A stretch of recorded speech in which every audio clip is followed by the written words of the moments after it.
For 60 years, a mysterious monk dog with no name, Chow Yun Fat, has zigzagged the globe to protect an ancient scroll, a scroll that holds the key to unlimited power. Now the monk dog must look for a new scroll keeper. Dave, Tim Allen, is an unlikely candidate, a streetwise elderly flab of a man whose only interest is himself. But when he inadvertently saves the dog of ageless wonder from capture, the two become partners in a scheme to save the world from the scroll's most avid pursuers, the Nazis. Dogs, they're coming. They're coming your way. They'll be here soon. Mr. Douglas! Mr. Douglas! As a lawyer, Dave Douglas has no rival. You guys see the trial in the evening news? Great shot of your dad on Channel 8. As a father... Josh's teacher called. He's flunking math. Okay, great. I'd say the same thing. He has no clue. You have to connect with the whole family again. But an unlikely visitor... You're so cute! There's a dog in the kitchen. ...with an unbelievable power... is about to change his life in ways he never could have imagined. Whoa, whoa, whoa. Holy shit, this is a way better movie than we watched. What? You just described a way better movie than what we just watched, to be honest. God damn it. God damn it. Yeah. It still has Tim Allen, though. That's Anyways, true. welcome to It does Rough still have Cuts. Tim Allen. All right, yeah, this is Rough Cuts, episode 67. We watched The Shaggy Dog, 2006. We have our good buddy, Kobuddy here to help Hello. with this episode.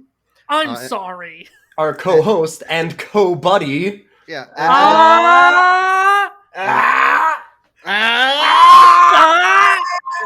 That's what is that? Is that like a bossa nova beat? Is that a it's getting moving? Yeah, Really danceable.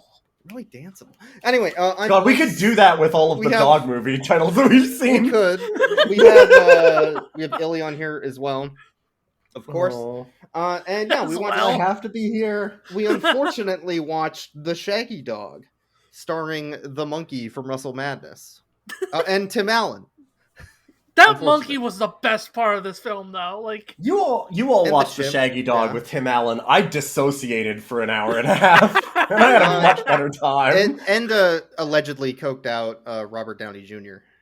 Allegedly. Yeah. Well, I mean, if you've got I don't know if Tim that Allen was there as your allegedly, dealer, but just ready and waiting to go in the wings. Yeah, yeah. So this movie is racist. Yes, Oh yes. boy. Put that out there right away. It kind of lingers in the background, so you kind of forget about it a little bit. But yeah, it doesn't start out lingering though. No, yes, So, okay, yeah. I was saying that this movie is very similar opening to Bulletproof Monk. So Bulletproof Monk opens up with our Bulletproof Monk on a bridge fighting his master, and then they go back to their village in Tibet, and they get a scroll and magic powers. The Nazis show up with guns and shoot them all, and they run after one of them and then capture him, or at least they're trying to. Right? This movie opens up very similarly, and it's weird as shit.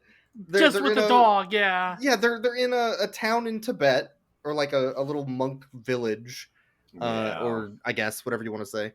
And they're all praying, which is kind of interesting because the dog is also the dog is also praying. Yeah. If you mean by interesting, you mean that it's like super racist. It's super racist, but then like a helicopter was it Fortunate Son or whatever starts playing, and a helicopter starts rolling in. I don't think we got the fucking God, I can't think of the word. But there's a lot of music in this film. Copyright music. All the music in this film is like boomer music. Yeah, it's very of the time for sure. I was going to say the music in this film feels like it is as much of a throwback as The Shaggy Dog, because it's all music from when The Shaggy Dog the first came out. It's all 70s music. Yeah, but they fucked it up at times though. Like they're trying to put a reference to like 70s Grease, and they show the 90s or 80s movie or whatever it was. The new one. Yeah. They play the wrong music, and they're like, look, it's Grease. Nobody will know it's John Travolta singing. Like, yeah. They're dumb as hell. Like, oh, are you okay? You're gonna be... Yeah, I'm fine. Okay. Sorry, I had a bad sneeze. Got the dog virus? No. No. We'll get into the dog virus. I was hoping that you would just continue and I wouldn't have to keep this in the podcast. No. But now I don't know how to edit around it, you dumb fuck. You're only doing this because I'm the one that has to edit this. I understand. Wait until the next time it's your turn, asshole. I'm like, okay, I'll just silence my own side. It's fine. I can just do it real quick. Get a sneeze. I'll just silence my side of it. No, why would we let? Why keep talking? Why just acknowledge it? That's the way to do this. Okay. You're Anyway, welcome, corporate imperialism. Okay, so anyways, they abduct the dog of Ageless Wonder from the Tibetan monk village. Because of course it's a dog of Ageless Wonder, because it's wow, those monks, they know the secret. Oh. They know the secret of Asian magic. But it's only the dog. It's only the dog. The humans all die. Yeah, they kill all the monks, but they steal the dog. So the dog turns out to be a 300-year-old dog because it has a virus in its system that reverses the math of dog age. Recalculated dog years. Where 1 human year is 7 dog years, but now it's 1 dog year is 7 human years. Well, you see, Boix, if this dog has a 33% chance of dying at age 10, but it also has... Well, I need to do something. But, like, normally it would have a 33% chance of dying at age 10. But this dog is different. This dog is a mutant. It has a much better chance than that, which means it's some fucking Steiner math. It doesn't even make sense from, like, the perspective of 1 to 7, right? Because it's a 300-year-old dog. That means it's 42 human years, which is way too long for a dog. They're not even saying that it's 300 in dog years. They're saying that it's 300 actual human years. Okay, even if you put it in dog years, 42 seems like a lot. I don't know. Sure. Maybe that's not that old. I don't know. The math is just... It is unreal bullshit. What? It's the stupidest explanation of why this dog... Like, they could have just said it has a virus that stops aging.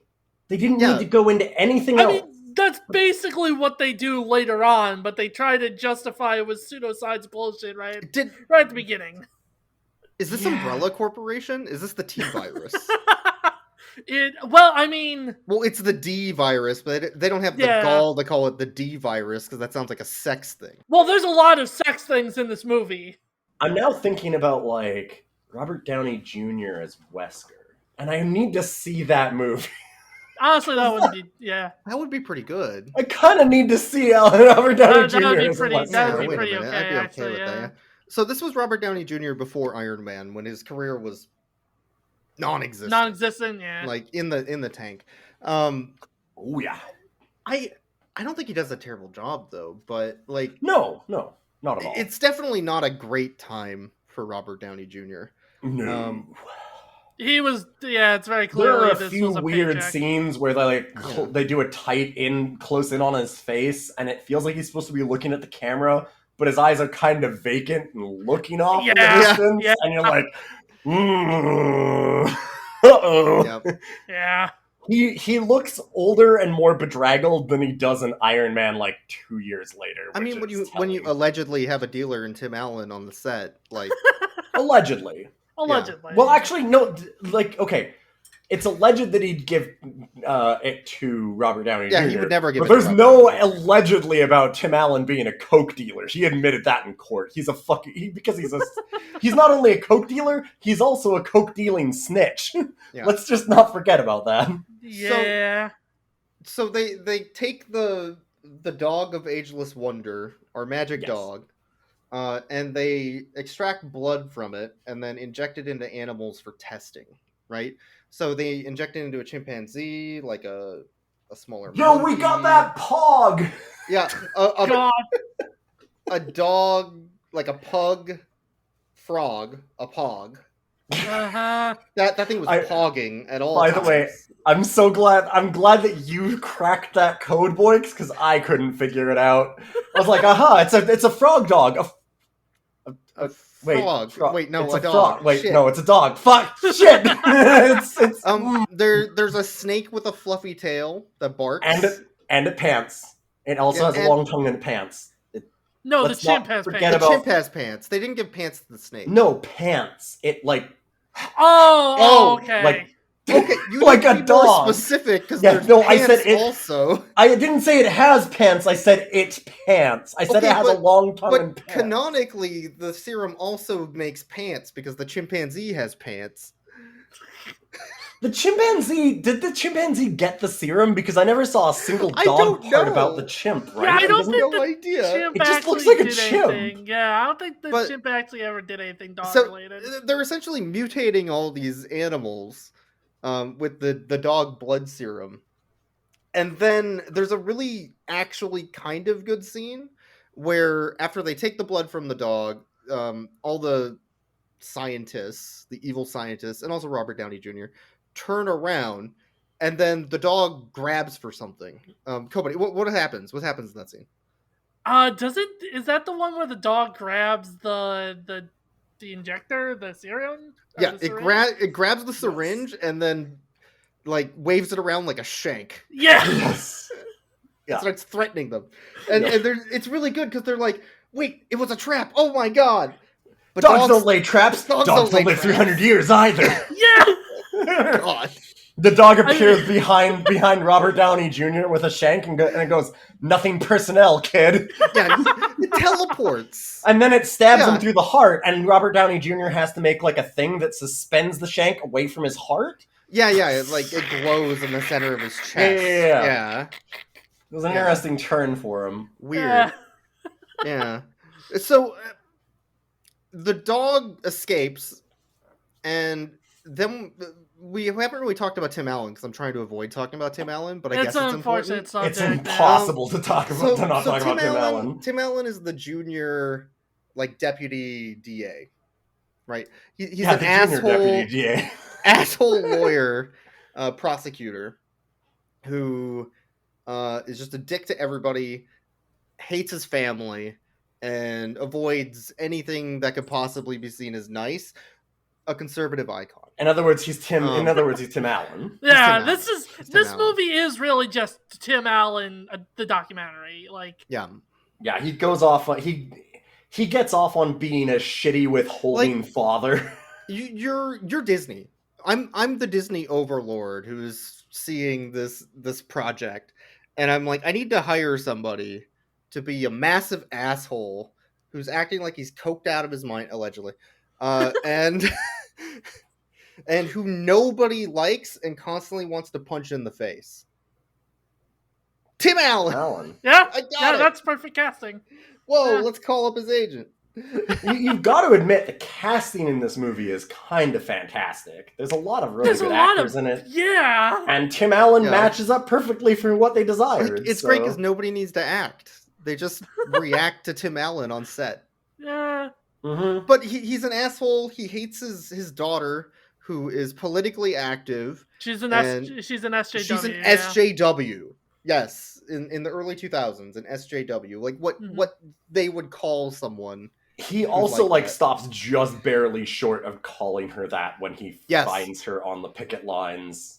Yeah, because he hates picketing. The only people that protest are scum, lazy fucks, and beatniks. Them He liberals. does yeah. go on about that. Like, this isn't a joke. He also talks. For some reason, he's like deciding to whether or not to use the police against them. Which Yes. that's an interesting thing for the Like, he's deputy deciding DA if they to want to decide? like send in unmarked vans to abduct them and take them away. Yeah. Yeah. Yeah, that's It's what not the DA great. does. Yeah. This is our hero, everyone. Yeah, this is our main character. Yeah. See, the fun thing about that is that it's like, everybody's like, well, that's not what a district attorney does. And it's like, well, actually, that is what a district attorney does in real life. It's just not what a district attorney is supposed to do. Yeah. That's what happens. It's just not supposed to. He's also oppressive to his queer son, who he keeps trying to Oh. force into football when the son Boy. just wants to get into theater. Yo. Like, he's literally a conservative icon. Yeah, That's oh, his yeah. character. Yeah. yeah. He's It's- just real life yeah. Tim Allen. Yeah. Yeah, Just it's Tim like I Allen. said, yeah, it's just Tim Allen. But anyway, the daughter, who is very politically active and is against testing on animals, goes to Strickland Propane's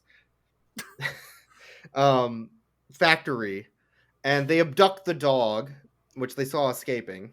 Which Yeah, is it should our be dog of wonder. Yeah, our dog of wonder. It should be noted too. Like Tim Allen's character is like he's prosecuting her like math teacher or something who allegedly burned down a building from Strickland propane. Yeah, I mean it's not that tough. They sell propane and propane accessories, right? Yeah, so. Yeah. It was their physics professor, and he was also saying teacher. like, well, I should prosecute your physics professor. Bet you'd love that because then you wouldn't have to go to physics class, right? He's threatening his daughter by like, what an asshole! I'm just gonna arrest an innocent person and charge them because that's funny. Yes, it's just a prank. But they take the dog home after abducting it, and they're like, "Look at this dog we found that we didn't steal." Wink, nudge, nudge, wink, wink, wink. And the dog bites Tim Allen because Tim Allen's an asshole. Yep. Yeah. Which is fair. But then we get like a weird sequence of dog viruses that are shaped like dogs going through his bloodstream. It turns into Osmosis Jones all of a sudden. Yeah, it's like Osmosis Jones or like the Look Who's Talking scene where they show like the sperm at the beginning going to the egg. It's like that scene. It's fucking weird. Yeah, the dog virus. Let me hit you both with something. Yeah. Dogmosis Jones. Good. Good. Yeah, no, that's good. That's good. Yeah. That's good. Right. So he gets bit and he starts doing dog things, or at least what Tim Allen thinks dog things are, which are like scratching his ear, I guess, and like being weird. Can I mention a thing real quickly about the bite? Because yeah, it's pretty bad. It's gnarly. Yeah, that's what I was gonna say. The bite is like all the teeth. It's not like 1 or 2 teeth. It shows on his hand afterwards that it is like 7 holes, and like it goes through his fucking hand basically. Like it's a gnarly bite, and he just like let's get a band-aid and put it on that bad boy. It's shown that like a full day afterwards too. Yep. Oh yeah, like he's like mangled, and it's like, do you want to go to the like rabies or no? Okay, well, yeah, he does. Like he doesn't test anything, but he sends the dog to get tested for rabies at the pound. Oh, he does. Yeah, he does. But there's a problem with that. Yeah. There's a problem with that. The way that you test for rabies is you first euthanize the dog, and then you take cells from its brain. Yes. Yeah, you to test for rabies. And this is the same for like bats or any other animal, right? Yeah, you have to sample the brain to find out. Which means they essentially like beheaded the dog. But they didn't, because the dog's still alive. What the fuck? But like, look, it's immortal. They if a dog, if you behead a dog and its head crawls back to the body, that is a thing. That is not okay. Yeah, Wilford Brimley looking at like math statistics, like pandemic scenarios. That is not okay. Wilford Brimley's gonna come out with a flamethrower. God damn it! This movie would be better if Wilford Brimley flamethrower Tim Allen. But oh man. So like he goes to pick up the dog later. He's asking the pound employee, who's some guy from a bunch of weird B-movie horror stuff that we were talking about. Yeah, I forget the actor, but Joel Moore. Right, but it's Joel Moore, and he's from like Grandma's Boy and a lot of shitty comedies. Just a lot of all that. There's a problem here in that the film did the most heinous act in taking our job at this moment. It took our job. Cam, I need your input on this. What the fuck?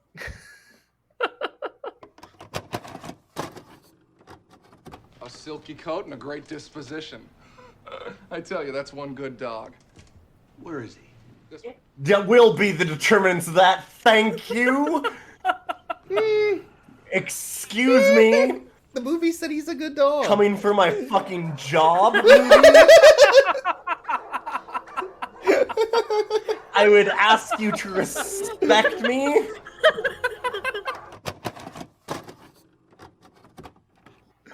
I'm not sure what you're talking about. It said there's nothing wrong with this dog. He's got silky smooth fur. That is one good dog. Oh, right. Yeah, I was about to say, you're right. the one Yes, who they went on rant determined about that. that is our determination. Thank you. We They're haven't not even experts. They decided don't have yet. any fucking qualifications. I want to see their forgot papers that's on when this. they mentioned it. They need their papers, right? They don't even have. I bet they didn't even pass the bar exam. Exactly, right? Like, they didn't spend 2 years in university like we did going over dog movies. They've probably never even seen Cop Dog. Yeah, never once. Like, come on. Illegal. That is illegal. But this is the scene where Tim Allen first turns into the dog instead of just being creepy weird, right? Yeah. So he's in the kennel talking to our magic dog, being like, "What did you do to me? I'm acting like a dog." And then he transforms into a dog. And like they did take a lazy way out where they just ADR the dog, but they didn't do the extra effort of lazy where they also move the mouth. So I appreciate that a little bit. Yeah. I did appreciate they didn't do like the mouth moving talking dog thing. But and for that like is 2 minutes it felt like Chevy Chase just ADRing the dog. Right? Like it was just, I can't believe something's happening. I'm a dog. I am a dog. Sure. However, every time that I think that, has there been a Chevy Chase dog movie that we've seen where he is not moving the dog's mouth, though? Like, where they don't CGI the dog? I don't think there has been. Karate Dog, they definitely did that. Yeah, anyway, I don't know. It's a cost-saving measure, but honestly, sometimes less is more. Don't ever CGI the dog talking like a person. It fucking sucks every time. It's never been good. Don't do it. It sucks. I hate it. It's always the worst. The only possible one that's kind of acceptable is the peanut butter in the mouth, because you know that good dog. That At least the dog got peanut butter, yeah. That good boy's getting a treat. But other than that, don't do it. I'd say they didn't have the budget for it, but this movie had a budget of $50 million. Yes. It was way too much. And they spent it all on good actors, which is a shame. Yeah, really. There's so Tim many Allen. people in the background even that became big actors afterwards. Like, well, one of the things that really surprised me is that, like, as a small, I guess they would probably be, oh god, what do they call it? Like the legal aides or whatever, you know what I mean? Like, that somebody that works for a lawyer kind of thing, like a law student. Rhea Seehorn, who is the actress in Better Call Saul as one of the main characters, is another lawyer kind of like law student in this. And she's great. She's good in everything. She's a fucking fantastic actress. They have Jane Curtin as the judge. Like, it is a star-studded cast. Everybody in this is a huge name or like a Danny Glover. well-known character. Yeah, I was about actor. to bring up Danny Glover. Exactly. Yeah. But it's just, what a waste of talent. What a waste. Yeah. What a waste. So, I mean, that's what you get when you cast Tim Allen. Mm-hmm. So he goes back to his house after being turned into a dog, and he tries to tell his whole family that he's become a dog. But the whole time they're just talking about how shitty Tim Allen is. Like they forgot that Tim Allen was on set. Like, happens all the time on set, to be fair. But they're just like, oh, Tim Allen's here. Sorry, we should stop talking shit about Tim Allen. And then they just keep going. Because I was about to say, then they keep talking shit about Tim Allen, yeah. To be fair, my own internal defense mechanisms made me forget about Tim Allen about every 3 minutes during this movie. Right. I was like, oh wait, there's Tim Allen in this. Right. Fuck, Tim Allen. He's a person that exists. So he can't figure out how to tell them. He's like typing on a computer, and they close the computer. So he goes to a Scrabble set, and he starts saying like, shit, I need a D. I need the D. Where's the D? Really Tim Allen needs his D. Really need a D right now. They put the game away. So then, like, the wife, I don't even remember her name because, like, she doesn't really have a character. I don't remember like any of the characters' names in this. None of the family. None of the family. But like, she takes him to the garage where they were storing Shaggy, which what they were calling the dog of ageless wonder. Very creative name. She puts him on a blanket and gives him a ball, and it's like, all right, good night. And he's like, I love you. That's fucking weird. Good night.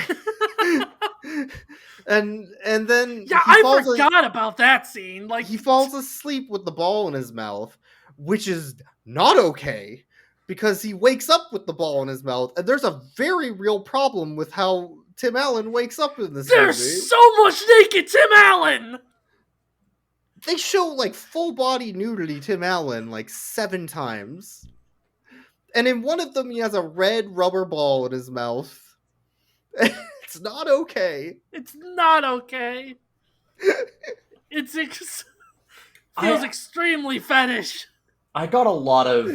as I said the first time that he woke up like that, I got a very Jeff Goldblum in David Cronenberg's The Fly kind of feel from it. Because it's not okay. Very uncomfortable. I wanted to mention really quickly for all of the...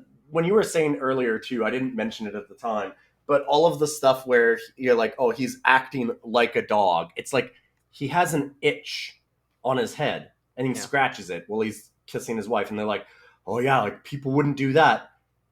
What?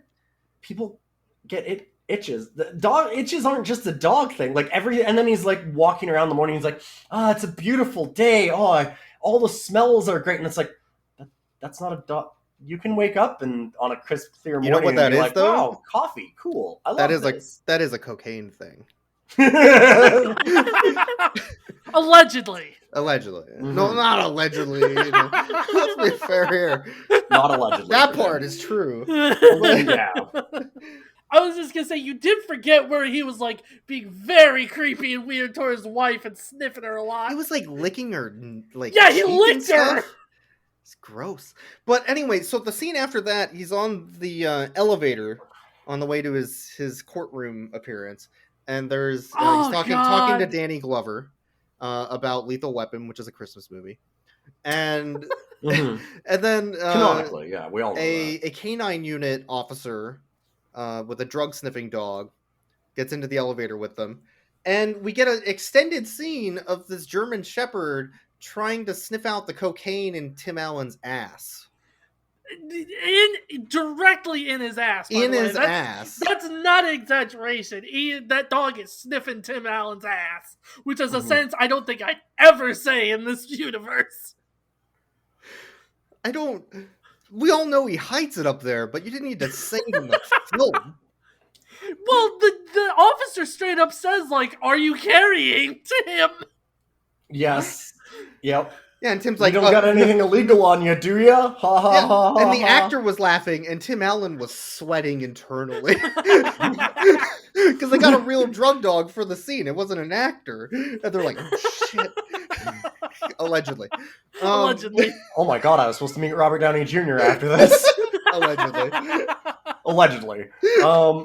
But the other thing in this elevator is that this is the first time this is the first time that they really focus on it, but this movie has So, here's a strong theme throughout all of our dog movies. And what is it? Fetishes? Say it with me, kids.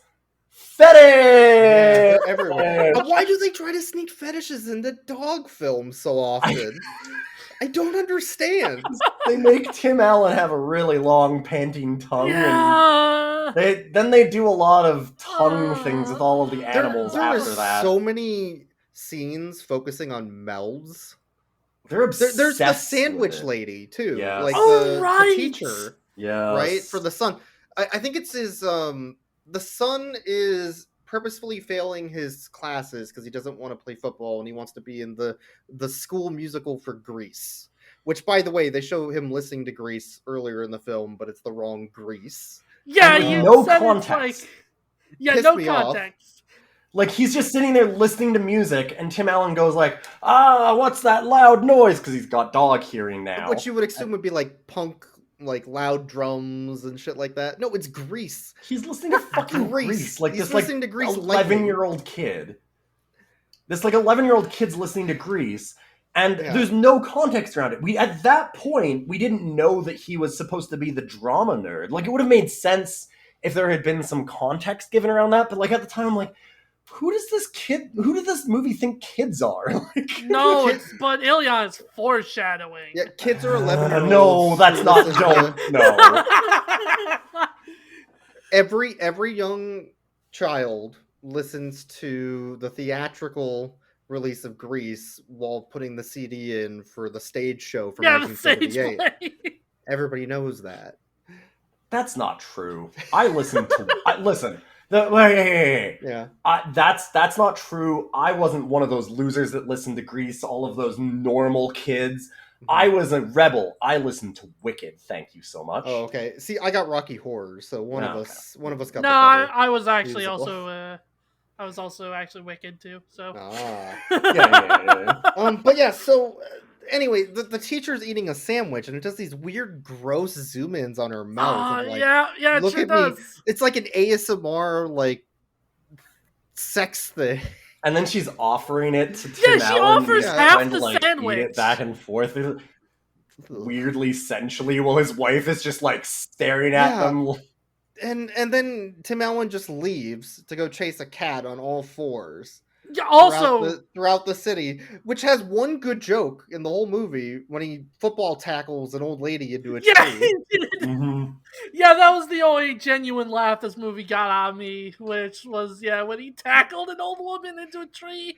And that wasn't even planned. They just filmed that just happened. Tim Allen was just coked out of his mind, allegedly, on all fours, running around, and he just football tackles this old lady into a tree. They're like, shit, did you get it? Yeah, I keep it rolling.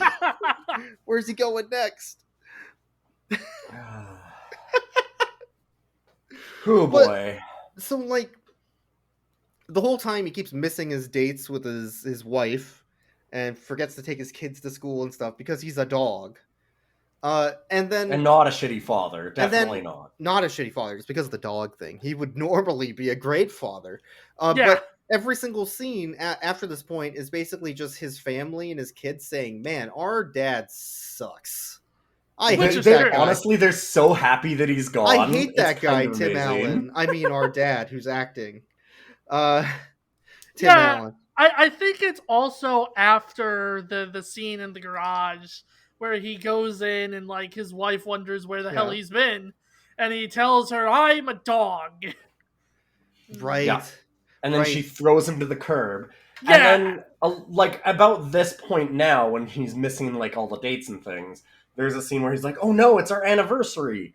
Mm-hmm. And he's like, oh my god, I'm so sorry that I'm late. He shows up as the dog holding flowers to the table where she's at, where he was supposed to meet her. And she is so fucking stupid that she's like, oh, well, I guess the dog showed up with flowers. Wow, that's really nice of the dog. My husband's a shithead, though. He told you he's a dog. A dog shows up, the same dog shows up with flowers and is like, but she just has no fucking clue. Flowers that she stole. Because there's no way he had access to his wallet. Yeah, how did Tim Allen pay for the flowers? He did. He stole them. But we get a really nice self-reflection scene where Tim Allen's just in the recording studio doing ADR and accidentally lets slip that he's a terrible person. Yeah. Yeah. Yeah. And they're like, oh, that must have been in the script. Let's put it in the film. Oh, it's Tim Allen saying I'm a terrible man. Weird. Yeah, he says I'm not a bad dog, but I'm a terrible man. Yeah, it's very good. That's the tagline for this film and Tim Allen's life. Yeah, it's I'm not a bad dog, but I'm a terrible man. Naked Tim Allen is how it's credited. There's so much naked Tim Allen in this movie. There's so much naked Tim Allen in this movie. You know what else this movie hates other than beatniks, SJWs, and queer kids? The homeless. The homeless people, I was you didn't let me respond to you because I knew exactly where you were going with that. This movie is right up Tim Allen's alley because it's just super into all of the conservative talking points. Because of course there's a homeless person that shows up that Tim Allen decides to give money to play fetch with him. Well, $5. It's not to play fetch. It's to satisfy his pet play fetish. Sure. And $5 is way too low. You are worth more, my friend. But they do such a great... It's so gross and fetishizing the way that they do it with, like... They have, of course, like, a homeless guy is, like, wearing a tinfoil hat and all this shit. Like, it's just... Ugh. It Like, just not only does sucks. it depict the mentally ill poorly, but also homeless in general poorly. Like, it's awful. This movie is a parade of conservative talking points. Like, it's all the protesters too. Like, it always does the everybody is a huge stereotype. Like, the protesters are whiny babies that need to be controlled and removed because they're annoying. Yeah, and they act like that. Like, even though the movie ultimately shows that they're right, it also shows them as whiny losers, right? Like that don't everybody have jobs, in this movie is a caricature. No. It's a dog-free home. Dad, stop oppressing Oh Shaggy. God! Stop oppressing! Fuck off! Except Tim Allen, who's our hero, who's just playing Tim Allen. That's not a caricature. That's. I mean, Tim Allen is a caricature of life, but. Yeah. Okay. So anyway, he what does he do? He ends up going back to the lab, the Strickland propane lab where they're testing on animals. And he, after paying this homeless man to satisfy him, turns into a dog again, and sneaks in through the air vent. And then they see Robert Downey Jr. with the 2 lab assistants and Strickland, the owner of the company. I think his name was Lance or something like that. Through the vent, and they're about to inject him with the dog virus, right? Yeah, to make him immortal. Except it's not the dog virus. With zero setup at all. Yeah, it's just Robert Downey Jr. decided, oh, by the way, I'm gonna, like, make you brain dead, a coma. Basically. Yeah. And I'm gonna take control of the company.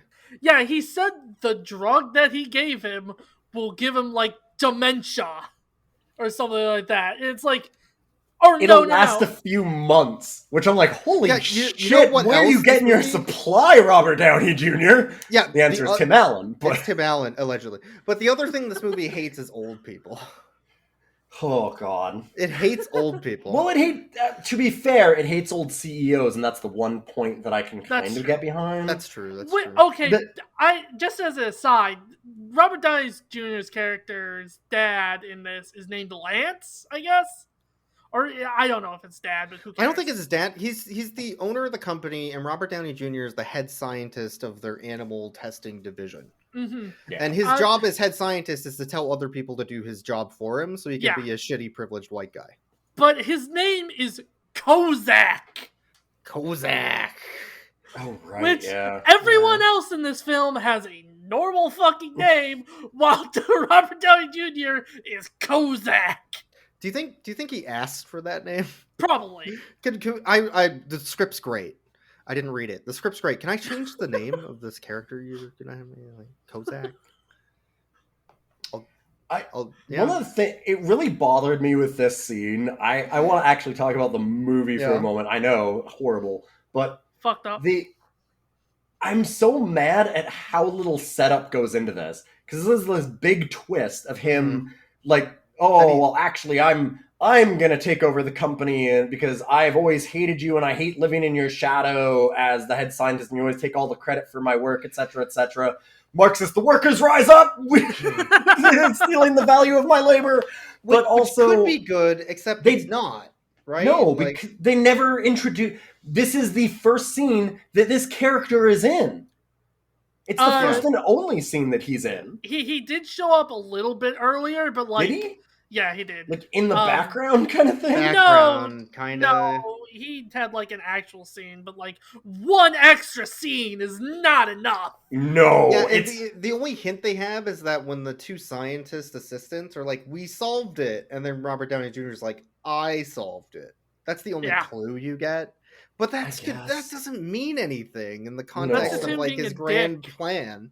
He never outlined a plan of like, I want to take over the company. He just he never talks about like, other people are stealing my work and I hate it. Yeah. And especially because he's not even doing the work. It's the other people doing the work. Like none of it makes any. It doesn't give his character. It makes zero sense for his character. They don't set it up.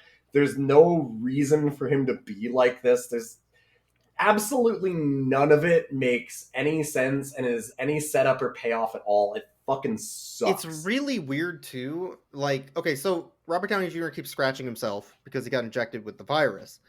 But then Columbo shows up on scene, is also scratching himself, and he's asking him later, like, "Oh, just one more thing. I got this weird itch. My nephew says it's poison ivy, but there's no poison ivy in this entire state, right? So how did I get poison ivy, huh?" He keeps like walking up to him. He's like, "How did I get poison ivy? That's really weird." And then they bring it back at the end. He's like, "Oh, the one thing I did touch was the syringe at the scene." And then Robert Downey Jr. just turns himself in, right? Like, it's the weirdest plot twist. As an aside, though, he didn't get stabbed with the syringe. He got bit by Tim Allen. He gets bit by Tim Allen. Because they capture Tim Allen and put him in a cage, and then in Tim a cage Allen naked him. again. Yeah. Which Tim Allen the whole time is going like, "Oh my god, I saw them do an attempted murder." Yeah. But he didn't, because the whole thing was he didn't murder him. He made him crazy. He gave him dementia. Yeah. So, that's not. But so they capture naked Tim Allen and put him in a cage with his weird long tongue, which is not a fetish.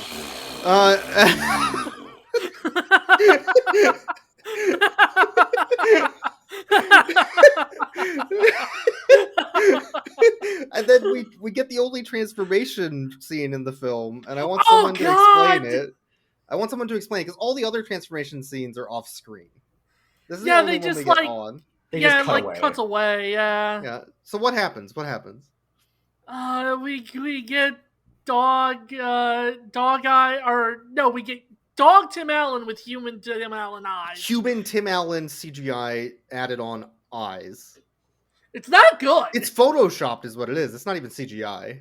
Yeah. It's the most disturbing sequence that I've ever seen. I was so mad throughout this whole movie. Throughout the entire recording, I'm like, this sucks. Like in the Shaggy DA, the original couple series that Disney did years and years ago before this stupid fucking remake, they had a lot of really fun scenes of him with like hair glued all over his body as he slowly transforms.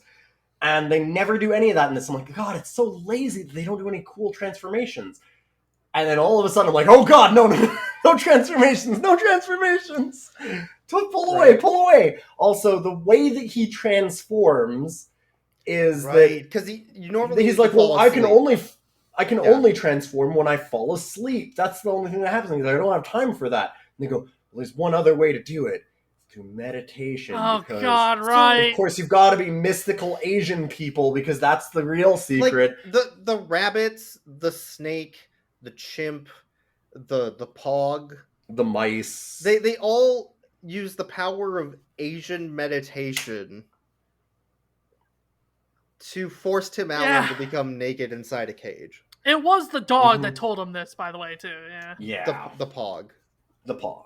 Well, no, it wasn't the pog. It wasn't the pog. The dog. It was the original dog. The magic the dog. ever-aging dog or whatever it's called. I have a question then. Does the blood of the dog of Ageless Wonder turn you into an Asian stereotype? Like, how does this happen? What kind of lycanthrope story is this? What the fuck?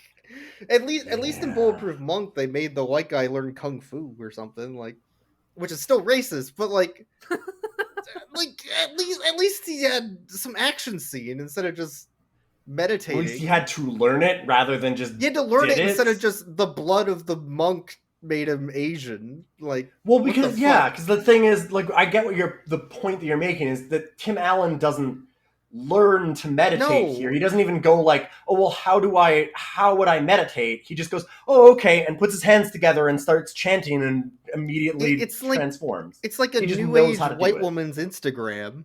Like, what the fuck? Yeah, he instantly just it is in his DNA now to be an Asian stereotype that understands how to it's what the shit? Gross.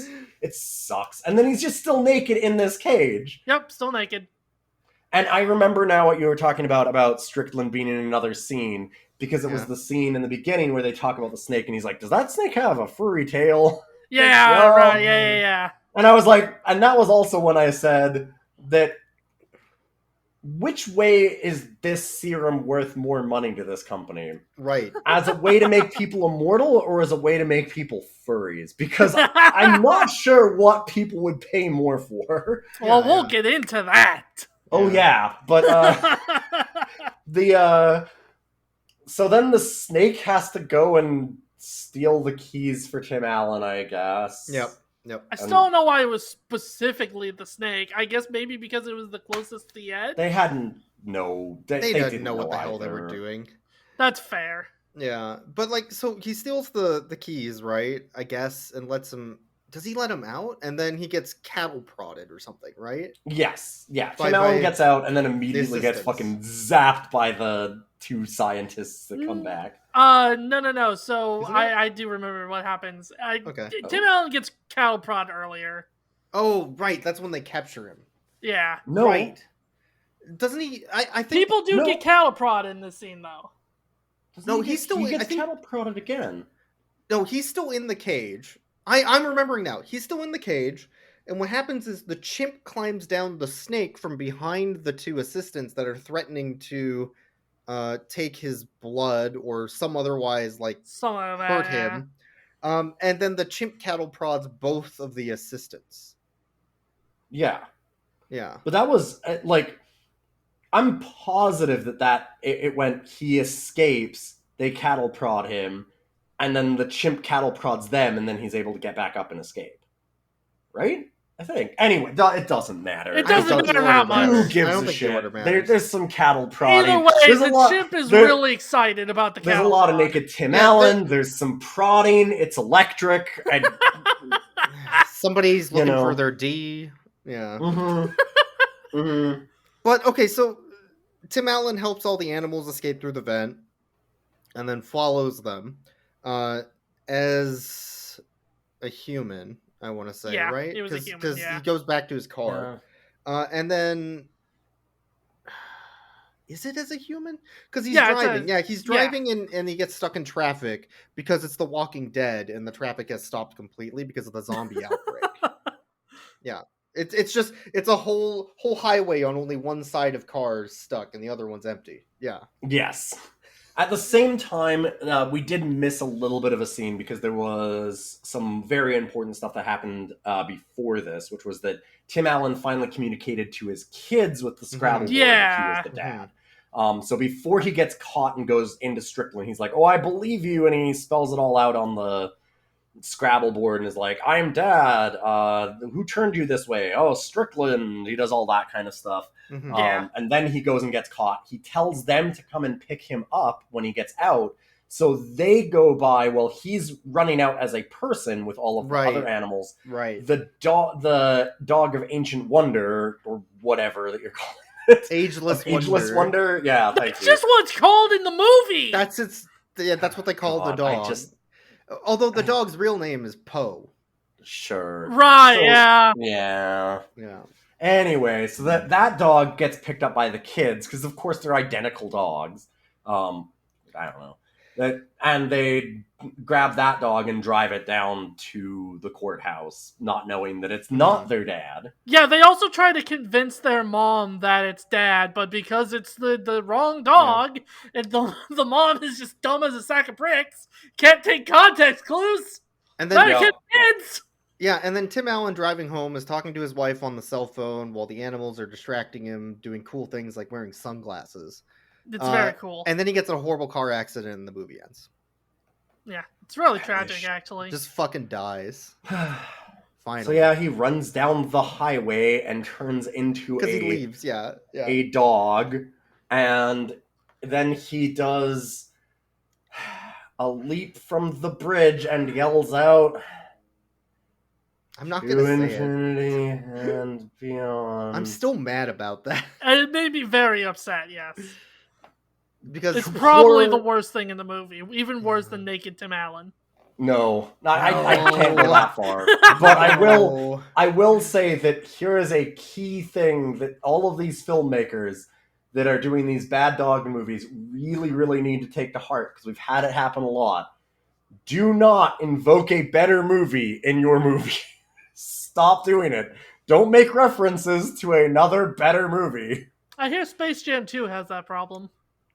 That's the whole movie, apparently. The whole movie. We'll get to that, don't worry, I'm sure. After Toy Story plays in its entirety, to remind you what Toy Story is and that Tim Allen was Buzz Lightyear, then we get to the next scene, an hour and 20 minutes later of Pixar goodness, of Tim Allen running up to his wife and kids on the steps of the courthouse, transforming into naked Tim Allen on the steps of the courthouse in broad view daylight, of the entire public everything, hugging to his which wife. To which his boy responds, "Cool."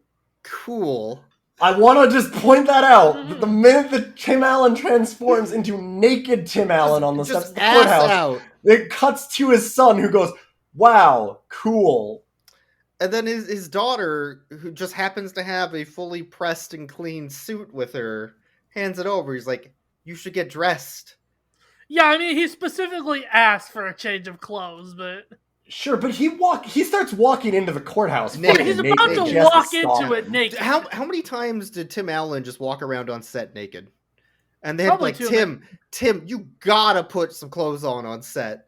But but what about that scene? That was 3 days ago. We haven't shot that scene in a while, Tim. Put some fucking clothes on. Tim Allen is not a sex symbol. Do not show me naked Tim Allen. No. 7 times. God, is it 7? Yes. Okay, God. so did you write it I down? didn't count, but I've mentally etched everyone into my head, and they're scarring it. That seems like a horrible waste of brain space. That seems like a bad life decision on your part. So he goes into the courtroom because they're going to pin an arson on his daughter's teacher or whatever. Or somebody. Like math teacher. Because he found out the secret and then they did an arson to cover it up. It doesn't make any sense. They don't explain it. They don't show it. Actually, now that I'm thinking about this, what the hell is the timeline in this movie? Because, like... There is none. There isn't one. Like, it takes a while for a case to go to court like that. A couple days pass for sure because we do day night, but I don't know how long. Like we see at the beginning of the movie, we see them getting the dog, and then like the very next scene we see is the scene with Robert Downey Jr. and the corporate guy. Yeah, and they have all these experiments going on already. Yes, and there was obviously this in between where the thing with the teacher happened. So like. I have no idea why the fuck was the teacher there to find out their corporate That's a good dogs? question, actually. Was he doing corporate espionage? I don't know. Like, is there any reason in this movie? Because I dissociated for like 2 hours. I figured it out. It's the math teacher. And in order to do dog math, that's how they figured out the dog math. Inverse of dog math. Right. The math teacher's like, something's not adding up. Okay, but jokes aside, is there literally any reason that either of you noticed why it had to be her teacher? I think the daughter mentioned at some point that he's an animal rights activist. Oh, maybe. But like... So like maybe he was going in there to get proof of them abusing animals. And then they were saying he burned down the building because I think they were just it doesn't on it. Like that. It just doesn't add up why it's her teacher or why like arbitrary bullshit, whatever. Hand wave. Well, and you'd think but normally, like my point there though, I just want to really hammer this home because it's pissing me off the more that I think about it, and it's just. Well, the reason to have it be her teacher is so that there's like a personal connection between the characters and stuff, right? Like, I understand making up a bullshit reason why it's her teacher. Oh, he's an animal rights person, etc., etc. Whatever. Okay, fine. I can accept that. Except that teacher is in one scene at the start of the film where they have the courtroom, and then like never is seen in the court again. Like it's not like it shows that she's like a good student for this teacher, and so they have a connection, so it's really troubling her that he's arrested. Like, there's none of that. That all happens before the film starts, because we start in the middle of the trial when she's already protesting it. So, like, they skip over any character building and any of that where it would actually make sense for it to be her teacher. Right? Like, the reason for that is to have some kind of connection to the main characters, but then they don't even follow through on it. So why? We need more naked Tim Allen. I think that's why they had to cut those. They had to cut those scenes to fit more naked Tim Allen. It just bothers me that it's fine if you have to hack together a reason for them to have a connection if it's an important character thing in your movie. Yeah. Sure, it's a weird coincidence, but okay, fine, I can accept that if it's there to like further the characters. But it doesn't even do that. So it's like they realized that they needed to have a character connection and then they just forgot to actually do it. Yeah. Oh, it's an excuse for her to be a good Christian girl who turns into an SJW. That's the reason. Oh, they didn't get further than that. Yeah, hold on. I need to talk about that because that's something we skipped over. There's a scene where like Tim Allen is with his kids and like she's talking. His daughter is talking about like getting a tramp stamp. He's a dog at this point. Yeah, he's a dog. And she's talking about like getting a tramp stamp that says something. I don't remember what it was. And so, she's going to get it with this friend of hers. And so he leaves the house, goes running towards this girl in her car, scares the shit out of her. Goth girl. Yeah, she's a goth girl. And he starts shouting like, "What's wrong with you? You went to church camp!" Yeah. Yep. Why are you a whore? What's next? It has that energy. What's next? You're gonna pierce your nose? I think her nose was pierced. It was pierced. Her nose was pierced. Okay, so anyway. And she had black eyeliner. Fucked up. What's next? Reading the D&D monster manual?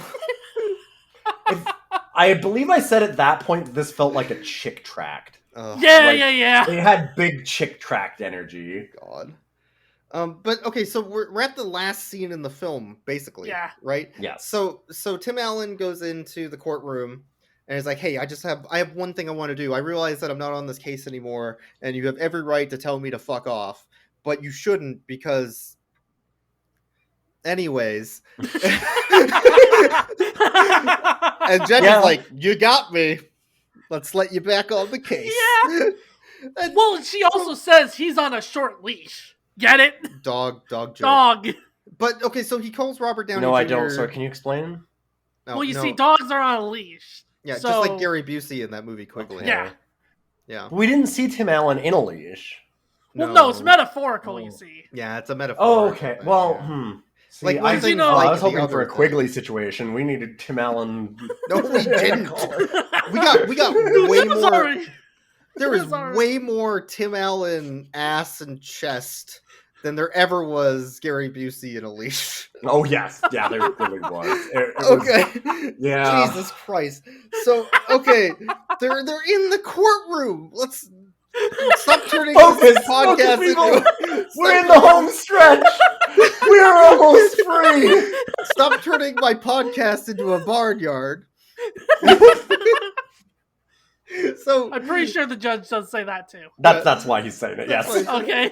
So they get Robert Downey Jr. onto the stand, and he starts grilling him about his plan to make a formula that increases human life by 100 years, and how he's tried to kill Strickland by putting him into a coma and all this stuff.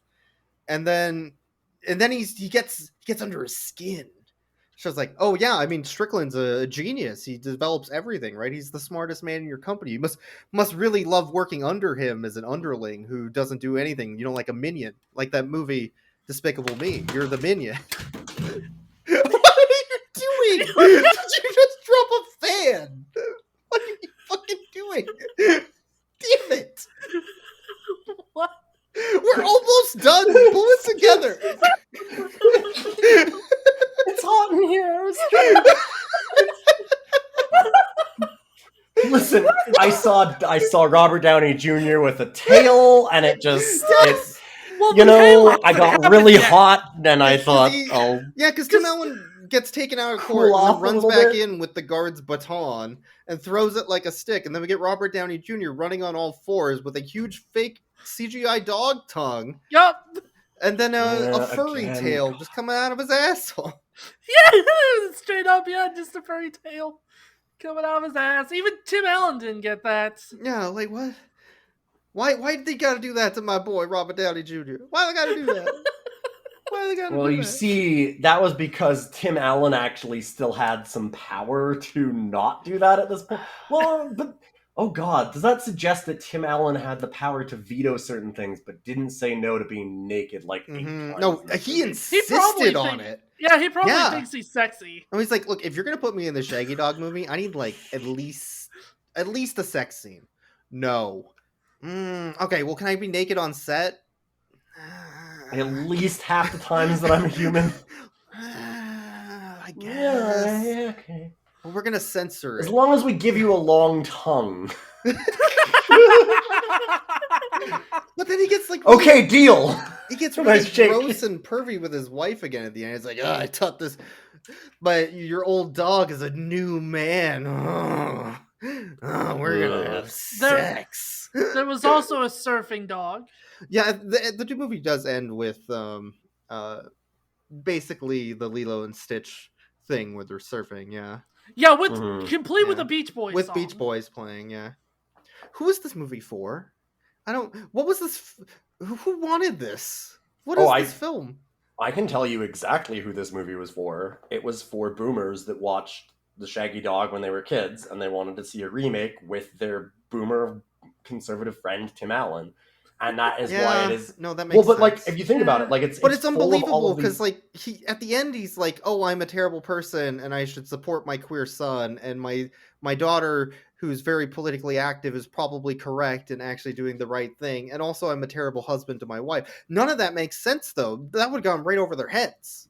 Look, it's like Kirk Cameron Saving Christmas. Yes, yeah, exactly. Like the people that watch this movie would be fine with that as a message because they feel like they act like that, even though they absolutely don't. They're like, "Oh, that's a great message." That's not me, though.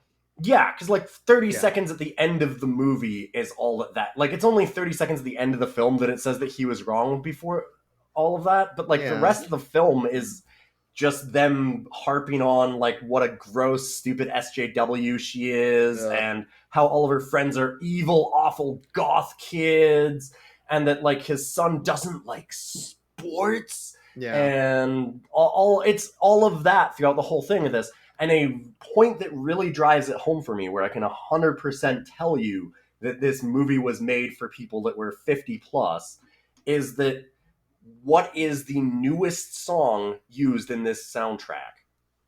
Grease Lightning? Oh, no. It's Who Let the Dogs Out. That's the newest one. Yeah, they do that. Yeah, mid-90s. Okay. That's the only like non-70s or older song, though. Yes. Yeah. Like that, and that's what I mean. Like, everything is designed top down to be... Yeah. It's not made for kids. It's made entirely for like their boomer parents that were like, "Oh, when I was 6, I saw the original Shaggy Dog, and now I'm a conservative asshole who really hates homeless people and hates all these stupid protesting SJWs and my kids' goth girlfriends and."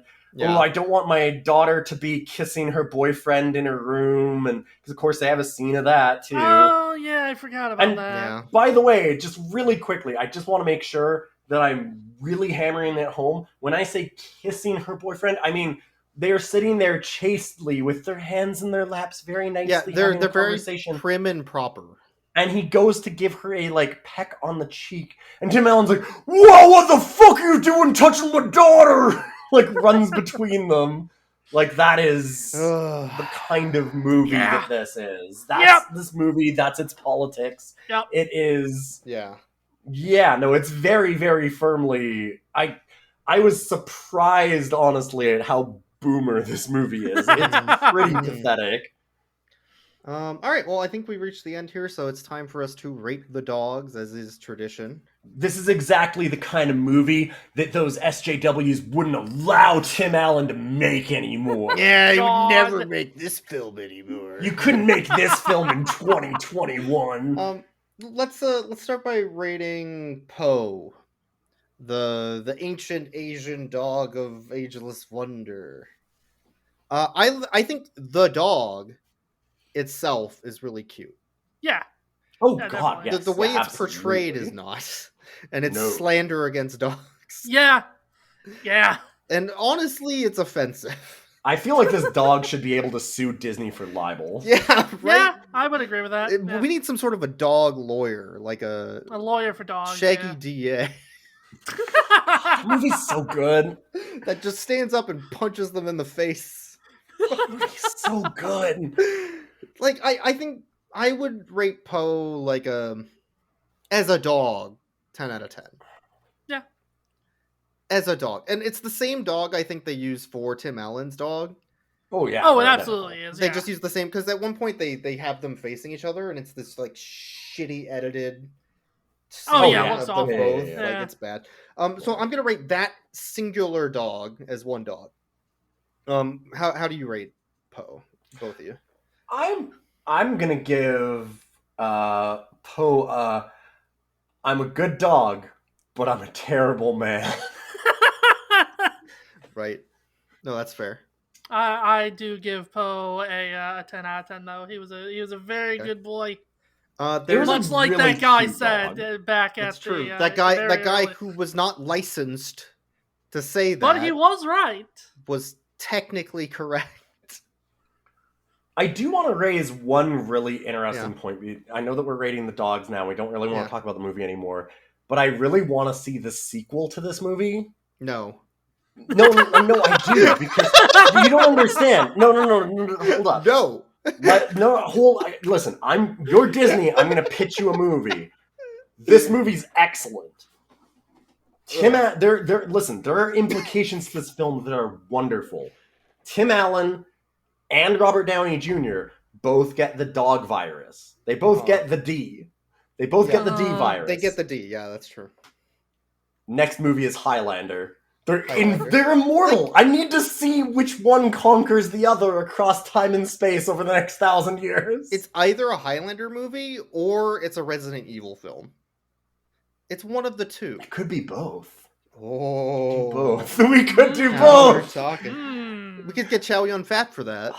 See, like, we're making it. This is a good sequel. This is a shitty movie, but the sequel's excellent. All right, so there's the bulldog we didn't talk about, which is the neighbor's dog, Oh yeah. who's seen a lot peeing on his lawn and getting abused by Tim Allen and beat the shit of for no reason other than that Tim Allen's a horrible, awful person.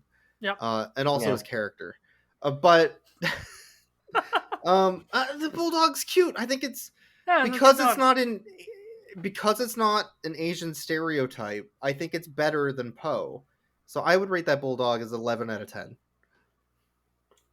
I have a question before I can Yeah. rate this dog. Yeah, Where would you rate Robert Downey Jr. normally? 12 out of 10.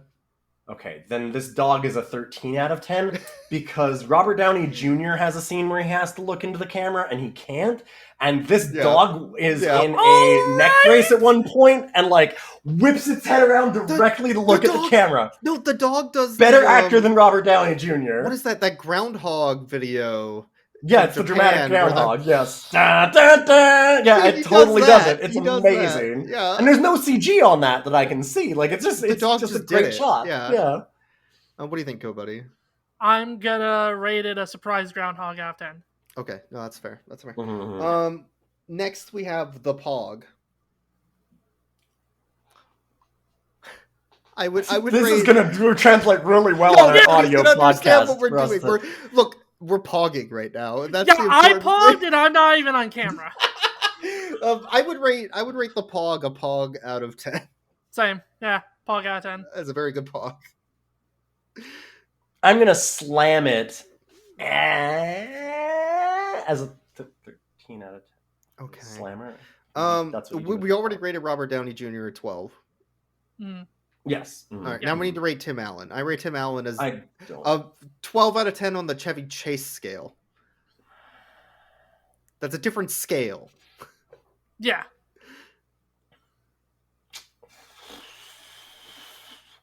I have problems with this one. This one's a hard one for me. Because, well, okay, here's the question.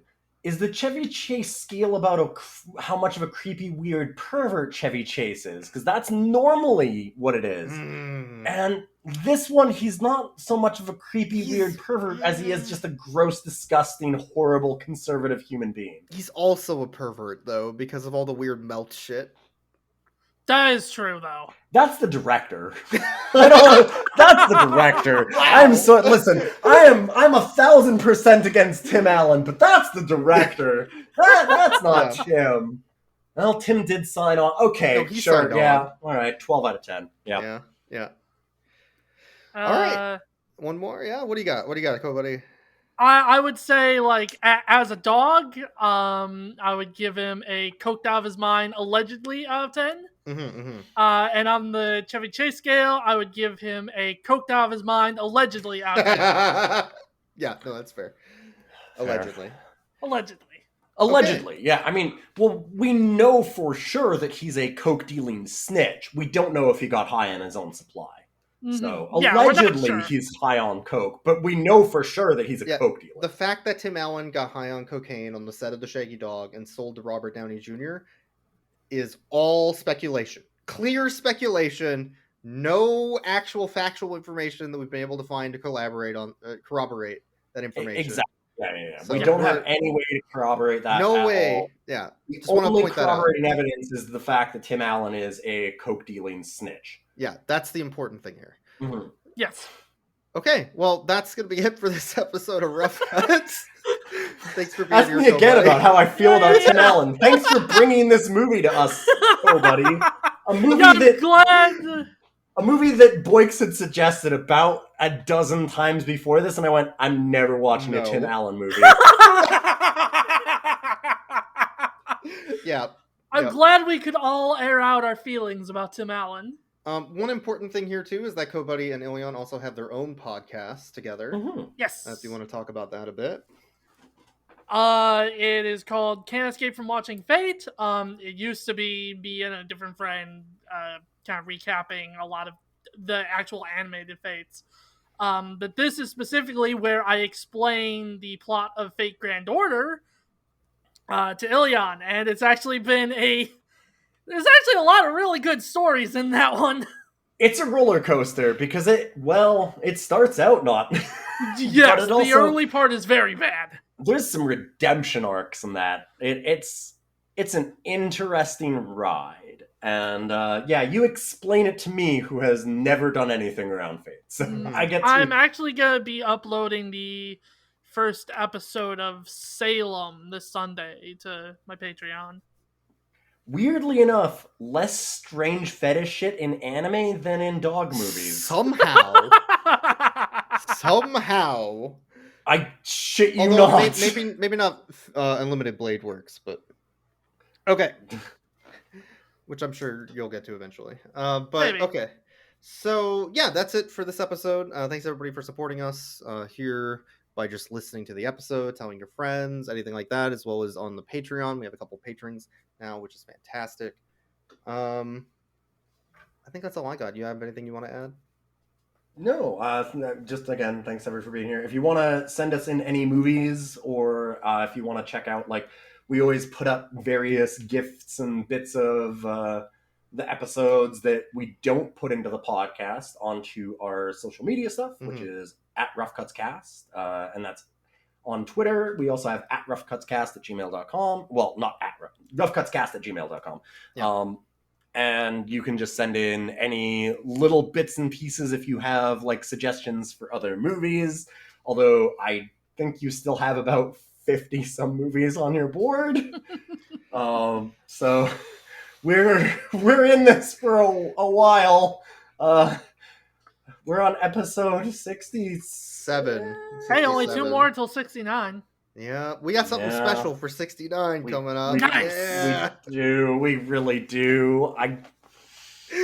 Love on a Leash We've talked 2? about it before, but I'll leave it as a surprise. All right. So yeah, we'll have some extra stuff coming up down the pipe very soon for that. We did take 2 weeks off for a little while. We just had a little bit of summer vacation stuff, but we'll be back to a more regular schedule now. So if you are a patron, you'll be able to get our podcast a little bit early on our Patreon. And for everybody else, we'll try and release it every Wednesday. And yeah, thanks everybody for being here. Good time. Nice. I'm not a bad dog, but I'm a terrible man.